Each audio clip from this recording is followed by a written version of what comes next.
اللہ اکبر اللہ اکبر اللہ اکبر اللہ اکبر اشہد ان لا الہ الا اللہ اشہد ان لا الہ الا اللہ اشہد ان محمد رسول اللہ اشہد ان محمد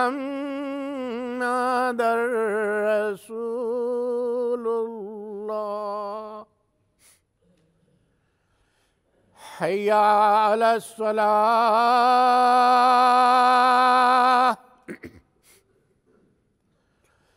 حی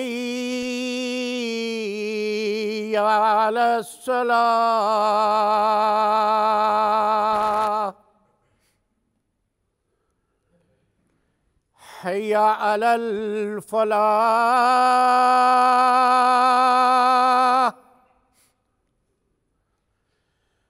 حی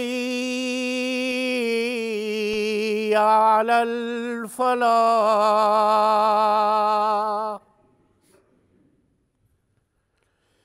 اللہ اکبر اللہ اکبر لا الہ الا اللہ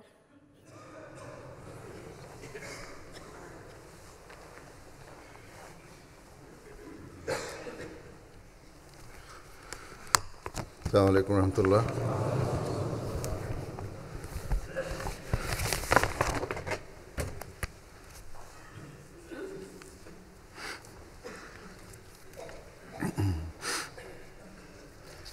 أشهد أن لا إله إلا الله وحده لا شريك له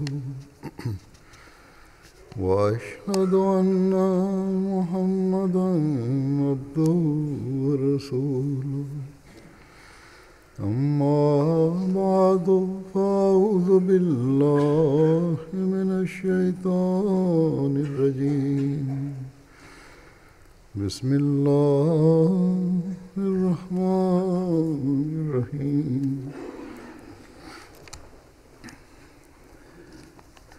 الحمد لله رب العالمين الرحمن الرحيم مالك يوم الدين إياك نعبد وإياك نستعين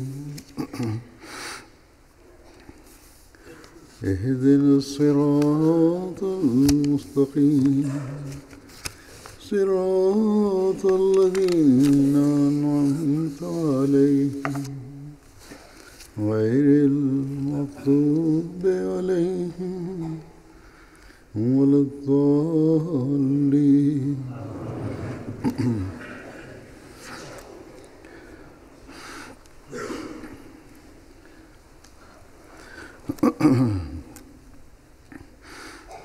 ہر احمدی جو اپنے آپ کو حضرت مسیح موعود علیہ الصلوۃ والسلام کی بیعت میں شامل کرتا ہے روحانی، اخلاقی، علمی، اعتقادی بہتری کے لیے ایک عہد کرتا ہے۔ اور اس دور میں جب اللہ تعالیٰ نے ہمیں MTA کی نعمت سے نوازا ہوا ہے اور جماعتی پروگرام، جلسے، خطبات اور سب سے بڑھ کر بیعت کے حوالے سے عالمی بیعت میں تو MTA اور انٹرنیٹ کے ذریعے لاکھوں احمدی شامل ہوتے ہیں، اس لیے ہر وہ احمدی جو پیدائشی احمدی ہے یا خود بیعت کر کے احمدیت میں شامل ہوا ہے، یہ نہیں کہہ سکتا کہ ہمیں تو بیعت کے عہد کا پتہ نہیں، بس اگر ضرورت ہے تو اس چیز کی کہ ہم بیعت کرنے کے بعد اس کی تفصیلات جاننے کی کوشش کریں اور بیعت کے عہد کو سامنے رکھیں۔ اگر ہم بیعت کی شرائط میں بیان کردہ اخلاقی بہتری کی شرائط کوئی سامنے رکھیں تو ہمارے اخلاقی معیار، معاشرتی تعلقات، کاروباری معاملات اور روزمرہ کے لین دین کے معاملات، گھریلو اور آئلی معاملات، ان میں سب میں ایک غیر معمولی بہتری اور بلندی پیدا ہو سکتی ہے۔ لیکن ہم میں سے بہت سے ایسے ہیں جو ان معیاروں سے بھی بہت دور ہیں، جو حضرت مسیح موعود علیہ الصلوۃ والسلام ہم میں دیکھنا چاہتے ہیں۔ اس تعلق سے اپنی شرائط بیعت میں جن باتوں کی طرف آپ نے توجہ دلائی ہے ان میں سے چند ایک یہ ہیں، مثلاً کہ جھوٹ نہیں بولنا، ظلم نہیں کرنا، خیانت سے بچنا ہے، نفسانی جوشوں سے مغلوب نہیں ہونا، عام دنیا کو عموماً اور مسلمانوں کو خصوصاً اپنے نفسانی جوشوں کی وجہ سے ہاتھ یا زبان سے تکلیف نہیں دینی، تکبر نہیں کرنا، عاجزی اختیار کرنی ہے، خوش خلقی کا مظاہرہ ہمیشہ کرتے ہوئے زندگی بسر کرنی ہے، عموماً بنی نوع انسان کو فائدہ پہنچانے کی کوشش کرنی ہے۔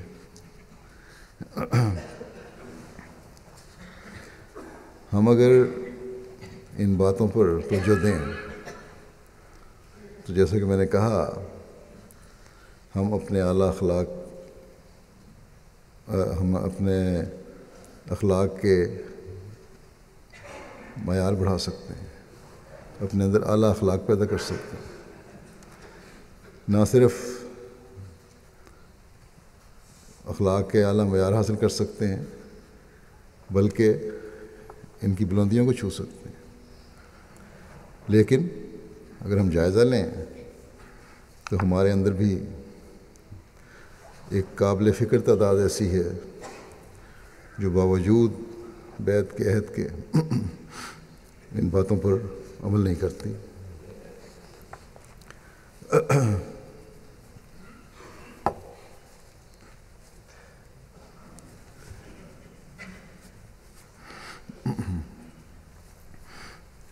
جب تک ہم ذاتی طور پر ایسی صورتحال سے نہیں گزرتے جہاں ہمیں اپنے حقوق قربان کر کے یا اپنے آپ کو تکلیف میں ڈال کر اپنے اعلیٰ اخلاق کو اختیار کرنا ہو، ہم بڑے زور شور سے یہ کہتے ہیں کہ یقیناً ان اعلیٰ اخلاق کا مظاہرہ ہمیں کرنا چاہیے، اور جو یہ نہیں کرتا وہ بڑا ظلم کرتا ہے۔ لیکن جب ہم براہ راست متاثر ہو رہے ہوں تو ہم میں سے اکثریت ان اخلاق کو بھول جاتی ہے.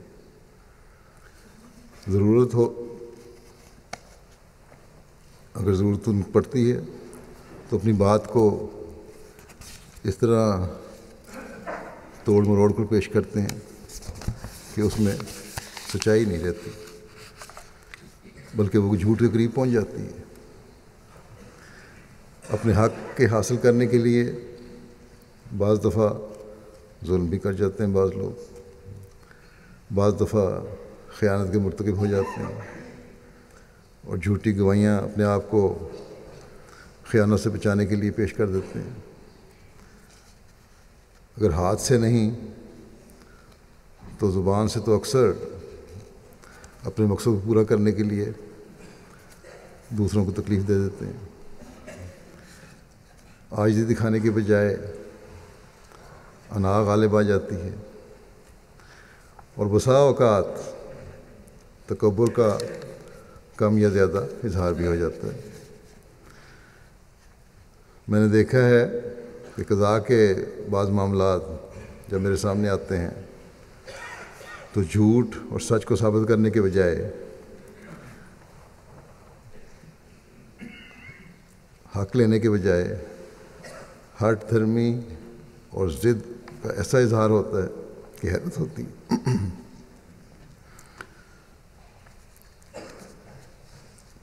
کاروباروں میں سچائی پر بنیاد کے بجائے ذاتی مفادات حاصل کرنے کی طرف زیادہ توجہ رہتی ہے. اس پر مستضاد یہ کہ وکیل جو کہ یہ ہوتے ہیں فریقین نے، وہ اپنی پیشہ ورانہ مہارت دکھانے کے لیے اور اپنی برتری ثابت کرنے کی کوشش میں ایسی غلط بیانیاں کرتے ہیں جو جھوٹ ہوتا ہے، چاہے وہ لین دین کے معاملات ہوں یا میاں بیوی کے جھگڑے کے یا کسی بھی قسم کے معاملات ہوں. وکیلوں کی وجہ سے طول پکڑ جاتے ہیں. بس احمدی وکیلوں کو بھی چاہیے اور فریقین کو بھی کہ وہ اپنے عہد بیعت اور اللہ تعالیٰ کے خوف کو اپنے مفادات پر ترجیح دیں. یہ تو ظاہر ہے کہ جھگڑے ہوتے ہی اس وقت ہیں جب صحیح طور پر یا غلط، جائز یا ناجائز شکوے اور شکایتیں پیدا ہونی شروع ہوتی ہیں، بدظنیاں پیدا ہونی شروع ہوتی ہیں. ایسے وقت میں ایک مومن کا کام ہے کہ جھگڑوں کو طول دینے کے بجائے، اپنی ضدوں پر اڑنے کے بجائے اللہ تعالیٰ کی رضا کی خاطر اپنے اندر نرمی پیدا کر کے جماعتی نظام یا قضاء میں اپنے معاملات لائیں اور کوشش یہ ہو کہ ہم آپس میں بھائی بھائی ہیں.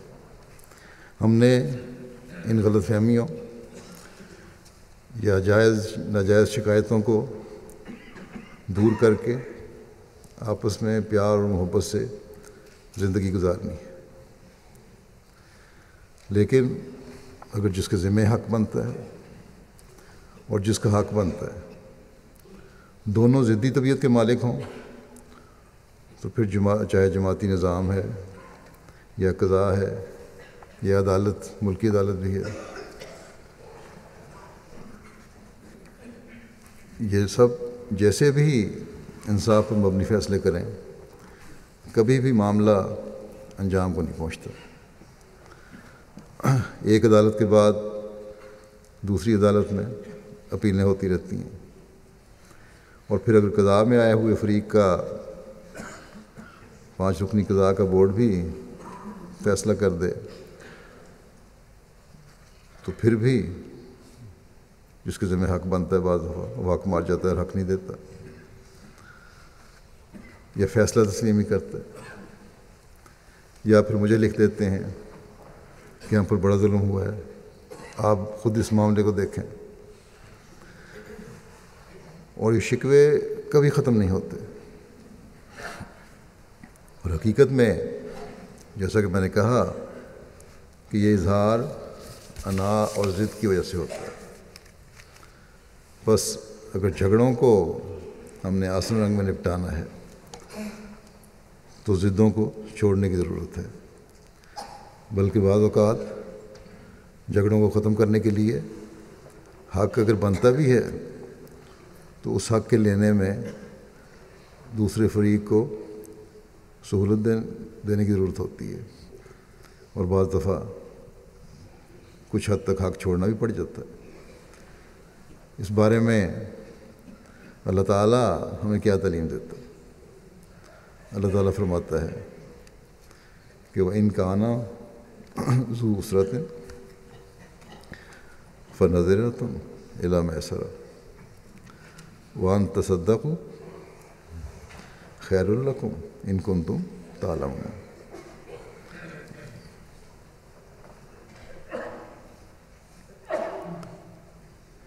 اور اگر کوئی تنگ حال ہو کر آئے تو آسائش ہونے تک اسے مہلت دینی چاہیے، اور اگر تم اپنے قرض معاف کر دو، خیرات کر دو تو یہ بہت اچھا ہے۔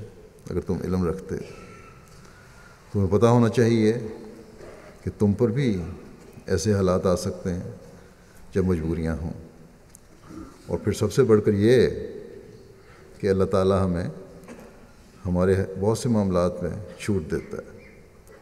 اگر اللہ تعالیٰ جو تمام طاقتوں کا مالک ہے ہمیں ہمارے معاملات میں پکڑنے لگ جائے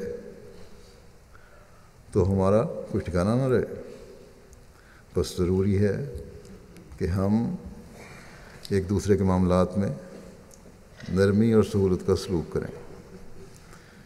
یہ ایک اصولی ہدایت ہے، روزمرہ کے معاملات میں بھی، کاروباروں کے معاملات میں بھی، قرضوں کے لین دین کے معاملات میں بھی۔ یہ چیزیں ہمیشہ یاد رکھنی چاہیے۔ حضرت صلی اللہ علیہ وسلم نے بھی مومنوں کو بار بار توجہ دلائی ہے کہ تم دنیا میں رحم اور نرمی سے کام لو تو آسمان پر خدا تعالیٰ بھی تم سے رحم کا سلوک کرے گا۔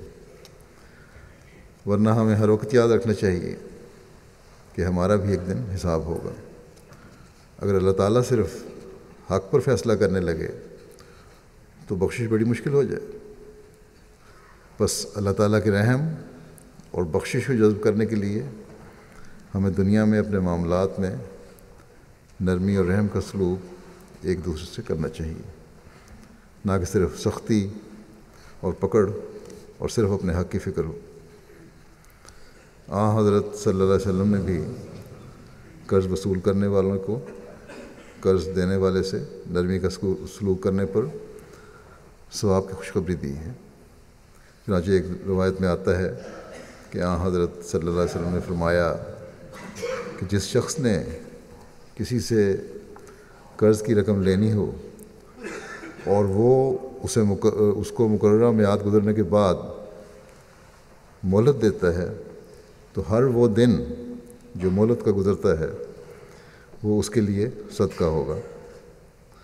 اور حضرت صلی اللہ علیہ وسلم نے ایک جگہ فرمایا کہ صدقہ و خیرات تمہاری بلاؤں اور مشکلات کو اور مصیبتوں کو دور کرتے ہیں۔ بس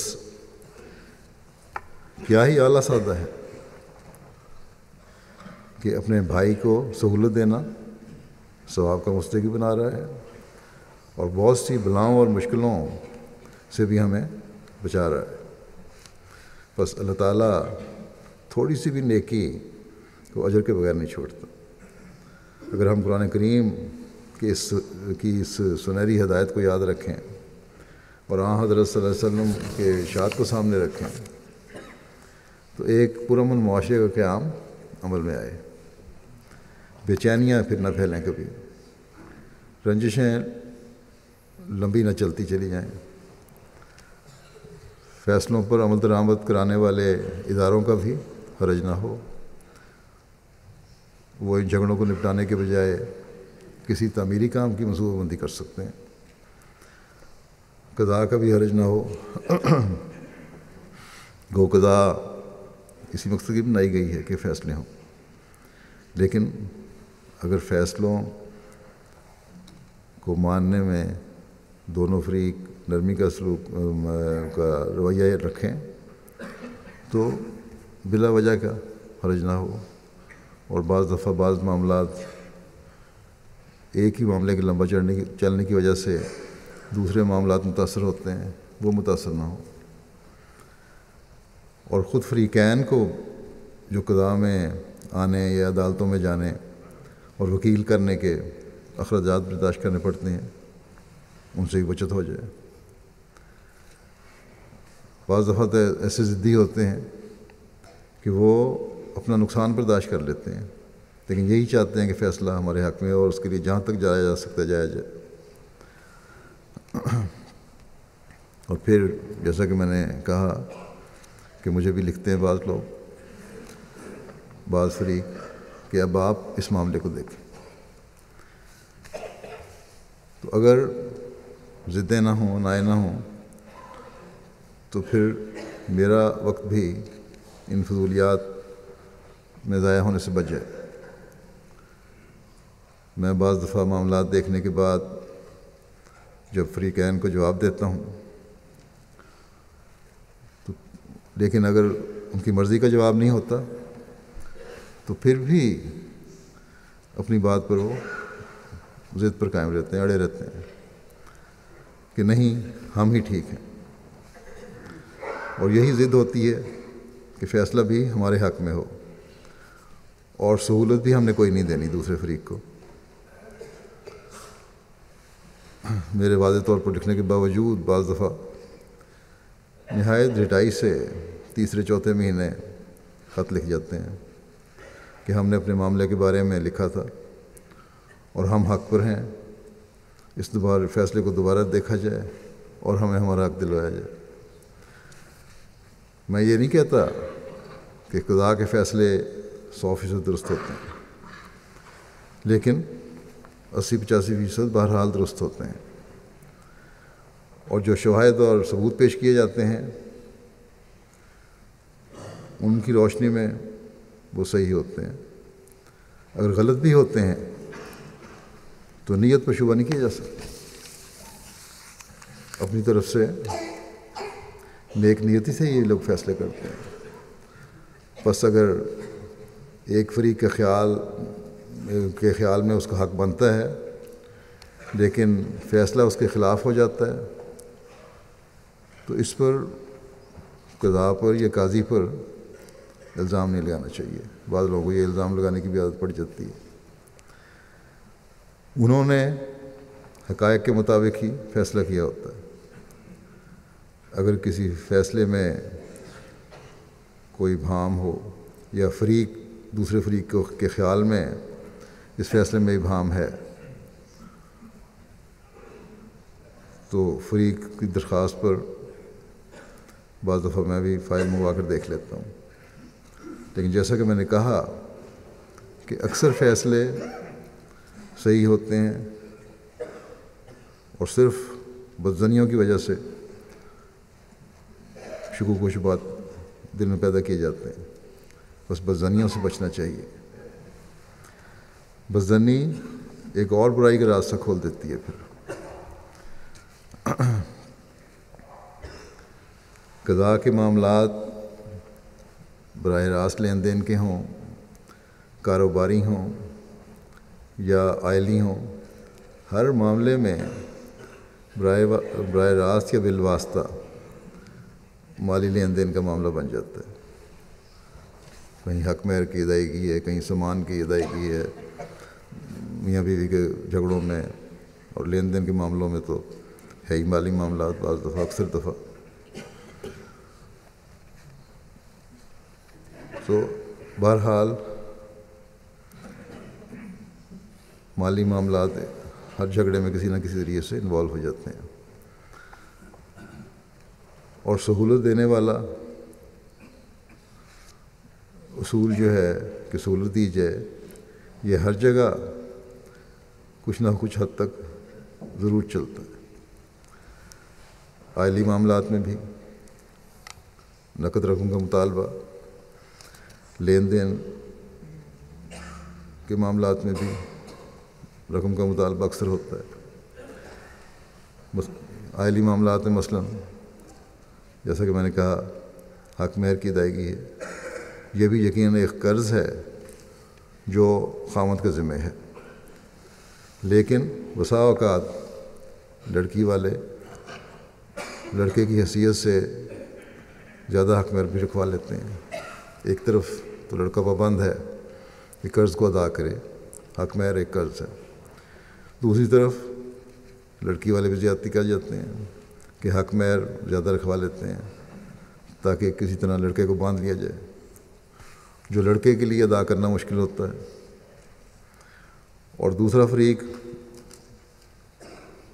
اس کو ادا کرنے کی صرف مشکل نہیں ہوتا بلکہ توفیق ہی نہیں رکھتا. اگر قضا لڑکے کے حالات کو دیکھ کر حق مہر کم کر دے تو اس پر بھی فریق ثانی کو اعتراض شروع ہو جاتا ہے. اسی طرح اگر براہ راست قرض کے لین دین کے معاملات ہیں، اگر قضا حالات دیکھ کر قسطیں مقرر کر دے تو اس پر بھی دوسرے فریق کو اعتراض ہو جاتا ہے. ہم احمدی ایک پرامن معاشرے کے بارے میں جب دنیا کو کہتے ہیں تو ہمیں بھی اپنے ہر معاملے میں معاشرے میں امن قائم کرنے کی کوشش کرنی چاہیے. صحابہ آپس کے معاملات میں کیسے رویے رکھتے تھے، اس کی ایک جھلک ایک واقعے سے ملتی ہے. حضرت ابو قتادہ کے پاس کے بارے میں آتا ہے کہ ایک مسلمان کے ذمہ ان کا کچھ قرض تھا. جب بھی یہ اس کے پاس قرض کا تقاضا کرنے جاتے تو وہ چھپ جایا کرتا تھا. ایک دن یہ گئے تو اس کے بیٹے سے پتہ چلا کہ وہ گھر میں ہی ہے. انہوں نے باہر سے آواز دی اور کہا کہ مجھے پتہ چل گیا ہے کہ تم گھر میں ہی ہو، اس لیے اب چھپنا بے فائدہ ہے، باہر آؤ اور مجھ سے بات کرو. جب وہ شخص باہر آیا تو انہوں نے اس سے چھپنے کی وجہ معلوم کی. تو اس نے کہا کہ اصل بات یہ ہے کہ میں آج کل بہت زیادہ تنگ دست ہوں، بڑے برے مالی حالات ہیں میرے پاس کچھ نہیں ہے. اس کے ساتھ یہ بھی ہے کہ عیال دار ہوں، بچے بہت ہیں، ان کے بھی اخراجات پورے کرنے ہیں. اس پر ابو قتادہ نے کہا کہ واقعی ایسا ہے جیسا تم کہہ رہے ہو؟ اس نے کہا کہ خدا کی قسم میرا یہی حال ہے. اس پر انہوں نے اس کا سارا قرض معاف کر دیا. تو یہ ہے وہ رویہ جو مومنوں کے ایک دوسرے کے لیے نرم رویے اور محبت اور پیار پھیلانے والا ہے، جس سے امن کی فضا قائم ہوتی ہے. لیکن اس میں قرض دینے والے کی حالت کا بھی بیان ہے. وہ ضدی اور رقم ہضم کرنے والا نہیں تھا، بلکہ اسے احساس اور شرمندگی ہے کہ قرض ادا نہیں کر سکتا، اس لیے چھپتا پھرتا تھا. لیکن یہ نہیں کہا کہ دینا نہیں ہے، جبکہ آج کل ایسے معاملات بھی سامنے آ جاتے ہیں جو اس سے بالکل الٹ رخ کے ہیں، کہ قرض لے لیتے ہیں اور پھر یہ بھی ثابت کرنے کی کوشش کرتے ہیں کہ ہم نے نہیں لیا تھا. بس امن کا معاشرہ دونوں فریقین کے رویے سے قائم ہوتا ہے. قرض دینے والے یا جس کا حق بنتا ہے اس کی طرف سے سہولت دینے سے، اور قرض ادا کرنے والے یا جس کے ذمہ حق کی ادائیگی ہے اس کی طرف سے احساس ذمہ داری اور ادائیگی کے احساس کی وجہ سے اور فکر کی وجہ سے. بس حضرت مسیح علیہ الصلوۃ والسلام کی بیعت میں آ کر ہمیں بھی اس طرح کے احساسات پیدا کرنے کی ضرورت ہے۔ قضا چاہے سہولت دے یا نہ دے، یا قضا کسی کو ادائیگی کے لیے پابند کرے یا نہ کرے، حق لینے والے کو اپنے نرم جذبات کا اظہار کرنا چاہیے، اور حق دینے والے کو ادائیگی کی ذمہ داری کا احساس کر کے پھر اس ادائیگی کے لیے بھرپور کوشش کرنی چاہیے۔ حق ادا نہ کرنا اور پھر ڈھٹائی دکھانا، اس کا ایک واقعہ حضرت مسلم موعود رضی اللہ عنہ بیان فرماتے ہیں۔ آتے ہیں کہ ایک شخص کا مکان کا مقدمہ تھا کرایہ دار قادیان میں۔ کرایہ دار اس کا مکان خالی نہیں کر رہے تھے۔ وہ شخص جس کا مکان تھا وہ قادیان میں نہیں رہتا تھا، بلکہ فوج میں ملازمت کرتا تھا، اور سال میں چند دن کے لیے قادیان آیا کرتا تھا۔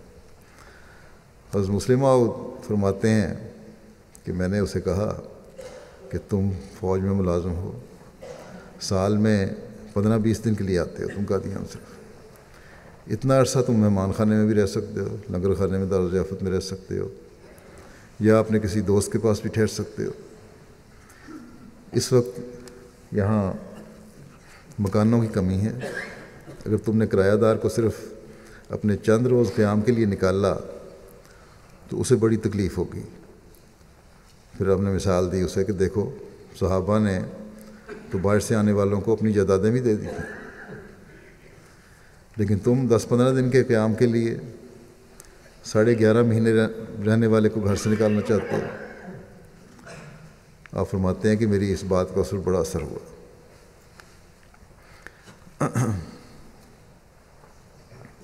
کہنے لگا کہ حضور اب صحیح فرماتے ہیں، اسے تنگ کرنا میری غلطی ہے، لیکن آپ اس کرایہ دار سے بھی تو پوچھیں کہ اس نے گزشتہ 8-9 ماہ سے میرا کرایہ نہیں دیا،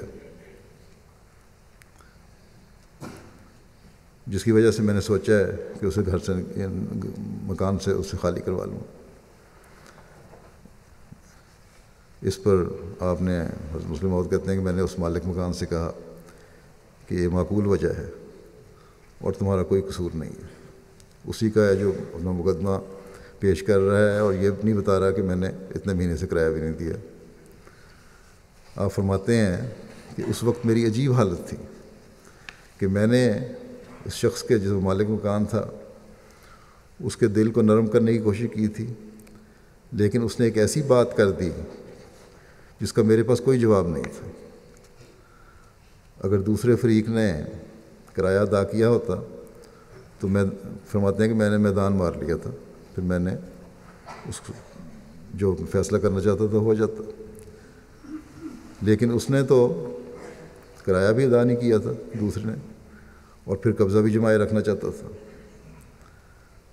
آپ فرماتے ہیں کہ اس وقت میری حالت اس وقت ویسی ہو گئی جیسے کہتے ہیں کہ ایک پٹھان تھا، اس نے کہیں سے سن لیا کہ یہ اگر کسی کو کلمہ پڑھایا جائے تو انسان جنت میں چلا جاتا ہے۔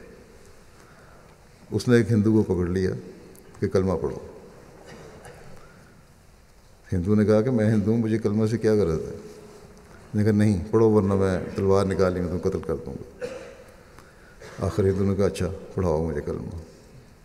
پٹھان کہنے لگا تم خود پڑھو، میں نے نہیں پڑھانا۔ ہندو کہنے لگا میں کس طرح پڑھ سکتا ہوں، مجھے کیا پتہ ہے کلمہ کیا چیز ہے، تم مسلمان ہو تو مجھے پڑھاؤ، تمہیں آتا ہوگا۔ پٹھان کہنے لگا مجھے تو نہیں آتا، آج قسمت خراب ہے ورنہ آج میں نے تمہیں کلمہ پڑھا کے جنت میں چلے جانا تھا۔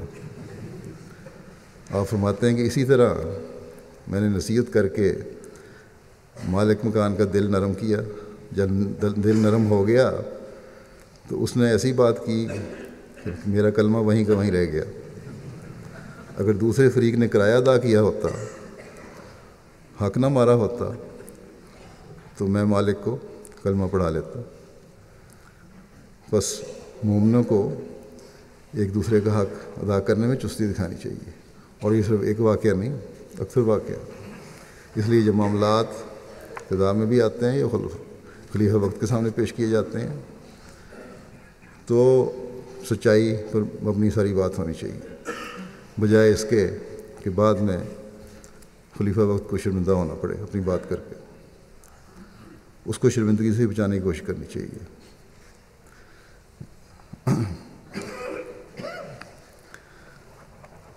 آج جیسا کہ میں نے کہا بہت سارے معاملات ہیں ایسے بھی کہ حق لینے والے کے رویے کو ہم نرم کر بھی لیں تو حق دینے والے کا رویہ معاملہ آگے نہیں بڑھنے دیتا، اور پھر یہ بھی شکوہ ہوتا ہے کہ ہمارے ساتھ نرمی نہیں کی گئی۔ حضرت صلی اللہ علیہ وسلم کے اس حوالے سے کہ حسین معاشرے کے قیام کے لیے کیسی باتیں ہونی چاہیے، کس قسم کا حسین معاشرہ ہونا چاہیے مسلمانوں میں، دونوں طرف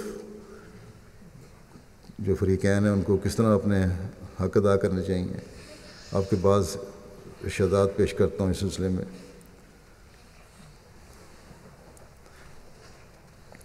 آپ ایک موقع پر آپس کے معاملات میں نرمی پیدا کرنے والے کو دعا دیتے ہوئے فرماتے ہیں کہ اللہ تعالیٰ آسانی پیدا کرنے والے آدمی پر رحم فرمائے جب وہ خرید و فروخت کرتا ہے اور جب وہ قرضے کی واپسی کا تقاضا کرتا ہے۔ پھر آپ نے آسانیاں پیدا کرنے والوں کو خوشخبری دیتے ہوئے اور دوسروں کو اس کی ترغیب دلاتے ہوئے ارشاد فرمایا کہ اللہ تعالیٰ نے ایک شخص کو جنت میں داخل کیا جو خریدتے وقت اور بیچتے وقت اور قرض دیتے وقت اور قرض کا تقاضا کرتے وقت آسانی پیدا کرتا تھا۔ اس بات پہ ہی اس کو جنت میں داخل کیا۔ پھر ایک روایت میں آتا ہے آپ نے فرمایا کہ جس شخص نے تنگ دست مقروض کو قرضے کی ادائیگی میں مہلت دی یا معاف کر دیا تو قیامت کے روز جب اللہ تعالیٰ کے سائے کے علاوہ کوئی سایہ نہیں ہوگا تو اللہ تعالیٰ اس کو اپنے عرش کے نیچے سایہ عطا فرمائے گا۔ پھر آپ صلی اللہ علیہ وسلم نے ایک شخص کے ساتھ بخشش کے سلوک کا ذکر کرتے ہوئے فرمایا اللہ تعالیٰ کا کہ ایک تاجر لوگوں کو قرض دیا کرتا تھا، اگر وہ کسی تنگ دست شخص کو دیکھتا تو اپنے ملازموں کو کہتا کہ اس سے صرف نظر کرو، شاید اللہ تعالیٰ ہم سے بھی صرف نظر فرمائے۔ آپ فرماتے ہیں کہ چنانچہ اس کے اس عمل کی وجہ سے اللہ تعالیٰ نے اس سے صرف نظر فرمایا۔ بس جن کو توفیق ہو ان کو چاہیے کہ جس حد تک ممکن ہو سہولت مہیا کریں، بجائے اس کے کہ لڑائی جھگڑوں اور عدالتوں میں فضول وقت ضائع کریں اور رقم خرچ کریں۔ لیکن اسلام صرف یہی نہیں کہتا کہ قرض دینے والے اور حق لینے والے ہی سہولتیں دیں۔ اسلام ایک ایسا معاشرہ قائم کرتا ہے اور ہر ایک فریق کو اس کے فرائض کی طرف توجہ دلاتا ہے جس سے دلوں کی نفرتیں دور ہوں اور امن بھی قائم ہو۔ اس لیے جس کے ذمہ حق کی ادائیگی ہے انہیں بھی بڑی تلقین کرتا ہے۔ اب حضرت مسلم موعود نے جو مثال دی اور بہت سی مثالیں سامنے آ جاتی ہیں کہ بغیر کسی مجبوری کے حق کی ادائیگی میں لیت و لال سے کام لیتے ہیں لوگ، اور ایسے لوگوں کا کبھی نظام ساتھ نہیں دیتا اور نہ دے سکتا۔ اگر ایسے لوگوں کا ساتھ دینے لگ جائیں تو پھر حقوق غصب کرنے والوں کو کھلی چھٹی مل جائے گی اور امن کے بجائے معاشرے میں فتنہ و فساد برپا ہو جائے گا۔ حضرت مسیح موعود علیہ السلام کی شرائط میں ایک یہ بھی شرط ہے کہ فساد سے بچنے کی کوشش کروں گا۔ چنانچہ حضرت صلی اللہ علیہ وسلم نے اس بارے میں بھی ہمیں ہدایت سے نوازا ہے۔ ایک روایت میں آتا ہے کہ آپ صلی اللہ علیہ وسلم نے فرمایا کہ دولت مند کا قرض ادا نہ کرنے میں ٹال مٹول کرنا ظلم ہے۔ اگر تم میں سے کسی کو ٹال مٹول کرنے والے کا پیچھا کرنے کو کہا جائے تو چاہیے کہ وہ اس ٹال مٹول کرنے والے کا پیچھا کرے، یعنی پھر مجبور کر کے اس سے دوسروں کا حق دلوایا جائے، قرض ادا کروایا جائے۔ یہاں کوئی نرمی نہیں، کسی سہولت کی ضرورت نہیں، کیونکہ اس کو توفیق ہے دوسرے فریق کو۔ بلکہ جیسا کہ میں نے کہا، اس سے تو اگر یہ نہیں کریں گے تو غاصبوں کو اور حق مارنے والوں کو جرأت پیدا ہوتی چلی جائے گی۔ پھر حضرت صلی اللہ علیہ وسلم نے ایک جگہ فرمایا کہ قرض ادا کرنے والے کا ٹال مٹول کرنا اس کی آبرو اور اس کی سزا کو حلال قرار دیتا ہے۔ بس نظام جماعت کا فرض ہے کہ ایسے حقوق غصب کرنے والوں کو سزا دے اگر وہ تعاون نہیں کرتے۔ بس جب قضاء کے فیصلوں کے مطابق تعمیل نہ کرنے والوں اور حق مارنے والوں کو سزا ملتی ہے تو پھر انہیں شور نہیں مچانا چاہیے کہ ہم سے نرمی کا سلوک نہیں کیا گیا۔ اللہ تعالیٰ کے رسول نے اسے سزا دیے جانے کا حق نظام جماعت کو دیا ہے۔ ملکی قانون بھی ایسے لوگوں کو سزا دیتا ہے۔ پھر ایک بڑے انظار کی اور خوف دلانے والا ارشاد ہے حضرت صلی اللہ علیہ وسلم کا،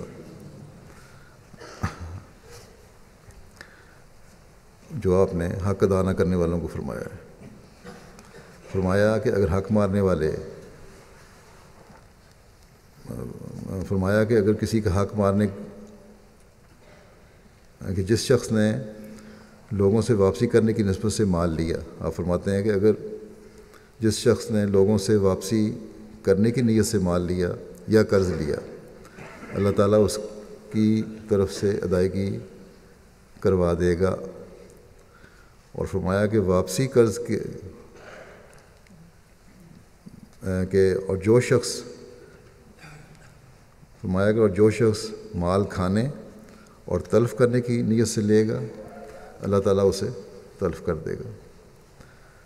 بس اگر نیت نیک ہو تو اللہ تعالیٰ وسائل اور ذرائع پیدا فرما دیتا ہے، یا قرض دینے والے کے دل میں نرمی کے جذبات پیدا کر دیتا ہے۔ لیکن اگر نیت ہی نیک نہیں تو پھر اللہ تعالیٰ بھی اسے سزا دیتا ہے۔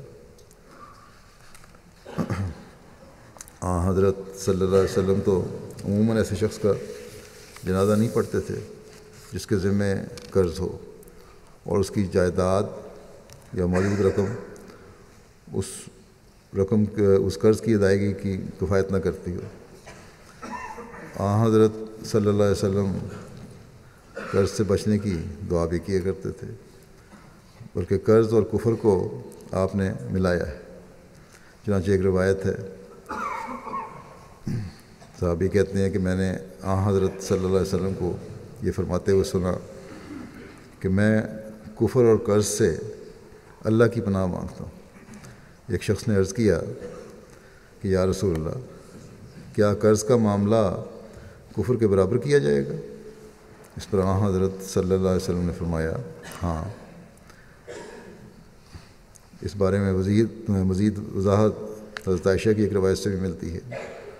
آپ فرماتی ہیں کہ رسول اللہ صلی اللہ علیہ وسلم نماز میں یہ دعا کیا کرتے تھے کہ اے اللہ،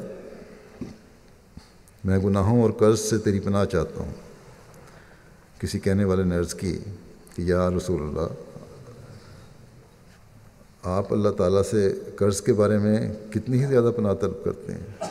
اس پر آپ صلی اللہ علیہ وسلم نے فرمایا کہ ایک شخص جب مقروض ہو جاتا ہے تو بات کرتے ہوئے جھوٹ بولتا ہے اور وعدہ کر کے خلاف ورزی کرتا ہے۔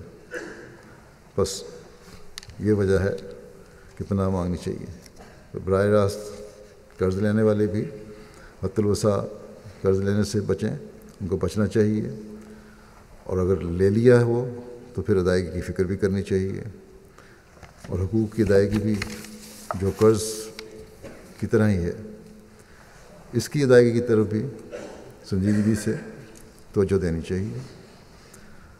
قضاء کے فیصلوں کے بعد اگر حقوق اور قرض معاف کروانے ہوں تو پھر فریق ثانی سے معاف کروانے چاہیے. اس کا حق ادا کرنا ہے وہی اپنا حق معاف کر سکتا ہے یا اس میں سہولت دے سکتا ہے. بس افراد جماعت کو اس طرح بہت توجہ کی ضرورت ہے. قرضوں کی ادائیگی میں کے بارے میں حضرت خلیفہ مسیح اول رضی اللہ عنہ نے ایک نسخہ بتایا. مقروض اگر اس پر عمل کریں، بہت سارے لوگ لکھتے ہیں قرضوں کے بارے میں، تو اس پہ عمل کر کے دیکھیں. آپ نے فرمایا کہ ایک تو استغفار بہت زیادہ کیا کرو، دوسرے یہ کہ فضول خرچی چھوڑ دو.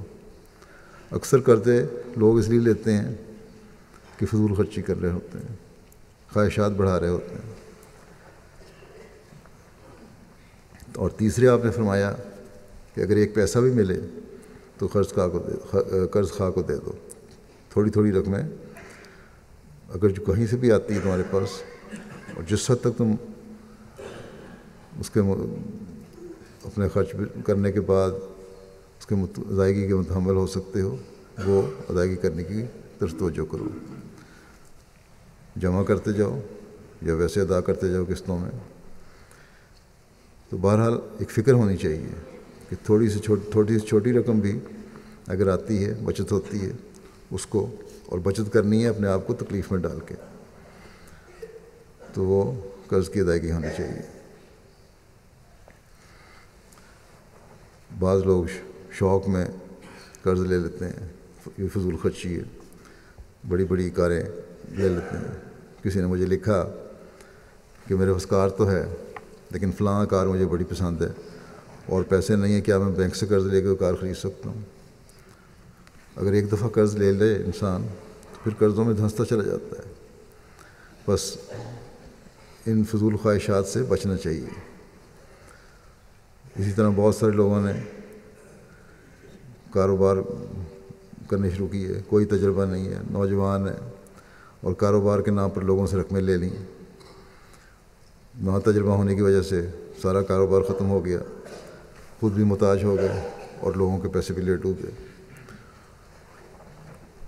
تو ایسے لوگوں کو بھی احتیاط کرنی چاہیے، اور دینے والوں کو بھی بجائے اس کے کہ بعد میں شکوے پیدا ہوں اور مقدمے کریں، پہلے ہی سوچ سمجھ کر قرضے دینے چاہیے کسی کو اگر کاروبار میں بھی لگانا ہے تو.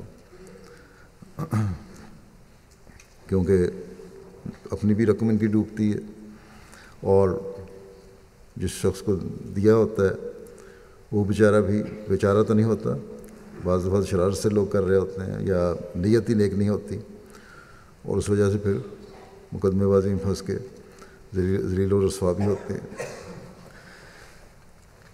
بہرحال ان چیزوں سے ہمیں بچنا چاہیے تاکہ ایک پرامن معاشرہ ہمارے اندر ہمیشہ قائم رہے.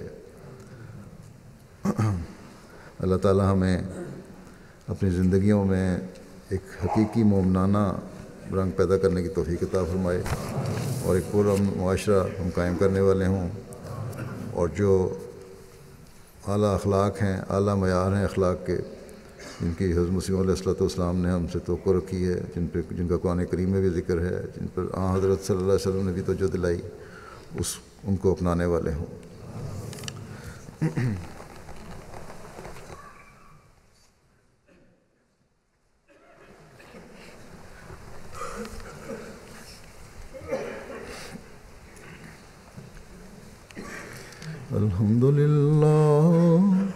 الحمد لله نحمده ونستعينه ونستغفره ونؤمن به ونتوكل عليه ونعوذ بالله من شرور أنفسنا ومن سيئات أعمالنا.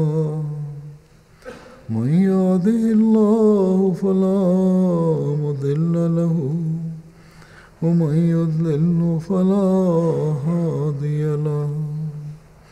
ونشهد أن لا إله إلا الله ونشهد أن محمدا عبده ورسوله.